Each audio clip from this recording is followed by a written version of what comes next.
ශ්‍රී ලංකාව සහ එංගලන්තය අතර එක්දින ක්‍රිකට් තරගාවලිය පසුගියදා අවසන් වුණා. කොළඹ ප්‍රේමදාස ක්‍රිකට් ක්‍රීඩාංගණයේදී ඔබ දන්නවා තරගාවලියේ ජය හිමි වුණේ තරග 2-1 ලෙස එංගලන්තයට. ඉතින් හෙට දිනේදී තරගාවලියේ 20-20 තරගාවලිය ආරම්භ වෙනවා එංගලන්තය සහ ශ්‍රී ලංකාව අතර පැවැත්වෙන.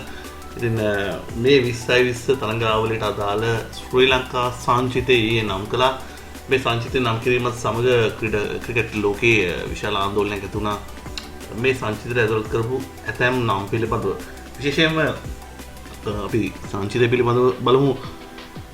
නායකත්වයේ තිබිලා තියෙන දසුන් චානකට, පැතුම් නිශංක, කාමිල් මිෂාර, කුසල් මෙන්ඩිස්, කුසල් පෙරේරා, ධනංජය ඩි සිල්වා, චරිත් අසලංක, ජනිත් ලියනගේ, පවන් රත්නායක, දුනිත් වෙල්ලාලගේ, වනිදු හසරංග, මහිස් තීක්ෂණ, දුෂ්මන්ත චමීර, ප්‍රමෝද් මදුෂාන්, මතීෂ පතිරණ සහ ඒෂාන් මාලිංග කියන ක්‍රීඩකයෝ 16 දෙනාගේ නම් තමයි මේ සංචිතයට ඇතුළත් කරලා තියෙන්නේ.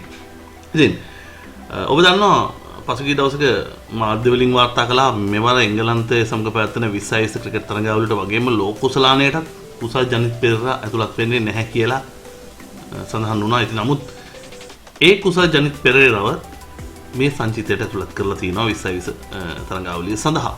ඒ වගේම තමයි මේ බොහෝ දෙනා කතා බහට ලක් කරන්නේ ධනංජය ඩි සිල්වා මේ තරගයේ සඳහා මේ තරගාවලියේ මේ සංචිතය සඳහා ඇතුළත් වෙලා ඉන්නවා. නමුත් කමිදු මෙන්ඩිස් මේ සංචිතයෙන් ඉවත් කරලා තියෙනවා කියලා.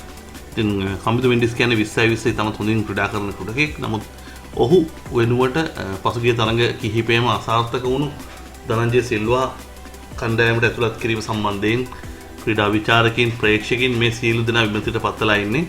ඒ වගේම තමයි දැන් මේ මාධ්‍ය වාර්තා කරන විදිහට ට්‍රෙවින් මැතිව්ස් මේ තරගාවලිය සඳහා ක්‍රීඩා කිරීම සඳහා නුවරට ගිහිල්ලා තියෙනවා. නමුත් ඔහුට ක්‍රිකට් බලධාරීන් දන්වලා තියෙනවා ඒ හෝටලෙ ඉවත් වෙන්න කියලා. ඔහු මෙම තරගාවලියට ක්‍රීඩා කරන්නේ නැති බව සඳහන් කරමින් මේ වගේ තමයි කමිදු මෙන්ඩිස් තමන්ගේ පෞද්ගලික වාහනයකින් මේ තරගාවලියට එක්වීම සඳහා නුවරට යමින් සිටියදී ඔවුන්ට මේ තරගාවලියට එක් වෙන්න එපා කියලා දැනුවත් කරලා තියෙනවා. යලි තමන්ගේ නිවස වලට පිට වෙන්න කියලා. ඉතින් මෙවැනි ප්‍රවෘත්තියක් පිළිබඳවත් වාර්තා වෙනවා මේ ක්‍රිකට් ලංකාවේ ක්‍රිකට් ප්‍රවෘත්ති අතරේ.